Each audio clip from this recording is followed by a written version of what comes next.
Farmers across the United States understand that nitrogen is mobile and can be applied throughout the growing season, but phosphorus, P, and potassium, K, behave very differently. These two nutrients are considered immobile in soil, meaning they do not travel easily through water or soil layers. Because of this, they must be applied before sowing or at planting to ensure roots can access them during the most critical early growth stages. In this video, we're going to explain in simple terms why P and K fertilizers are always recommended before planting, how they affect root development and yield potential, and what U.S. farmers need to know to get the best results. Phosphorus and potassium are categorized as immobile nutrients because they move only 1 to 3 millimeters from the point where they are placed. Even heavy rainfall or irrigation cannot carry them deeper into the soil profile. This means roots must physically grow toward these nutrients. The nutrients will not naturally move toward the root zone. If these fertilizers are applied late, after germination, the young seedling's roots are too small to reach them in time. This leads to weak emergence, poor seedling vigor, and reduced early growth, which directly impacts overall yield. Phosphorus plays an especially vital role during the first 30 days of plant life. It supports root development, cell division, and energy transfer through ATP.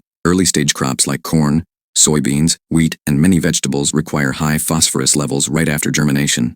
In the U.S., early spring soils are often cold, which further reduces phosphorus availability to plants. If phosphorus is applied late, wheat produces fewer tillers, corn seedlings remain weak, and soybeans show poor nodulation. That is why U.S. state universities and extension services such as Purdue, Iowa State, and Nebraska strongly recommend pre-plant or banded phosphorus applications to position the nutrient exactly where roots will emerge.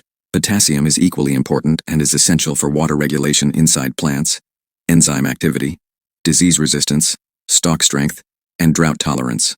Although potassium is present in many U.S. soils, it does not move freely. It sticks to soil particles and stays where it is applied. If potassium is not placed early in the root zone, plants develop symptoms such as leaf edge burn, weak stems, lodging in corn, and poor drought tolerance. This is why U.S. farmers commonly apply muriate of potash, 0060, during fall tillage or early spring land preparation. Applying K late drastically reduces a crop's ability to handle heat, moisture stress, and disease pressure. When phosphorus or potassium are applied too late in the season, farmers face several consequences. Roots grow with limited access to essential nutrients. Yield potential is reduced because the most critical growth stages, emergence, early vegetative growth, and establishment, depend heavily on P and K. Fertilizer efficiency also drops because nutrients left on the soil surface rarely move down into the root zone. Additionally, plants become more susceptible to drought, heat, and disease, especially in regions like the Midwest and Southeast where potassium depletion is common. The best practices for U.S. farmers are straightforward.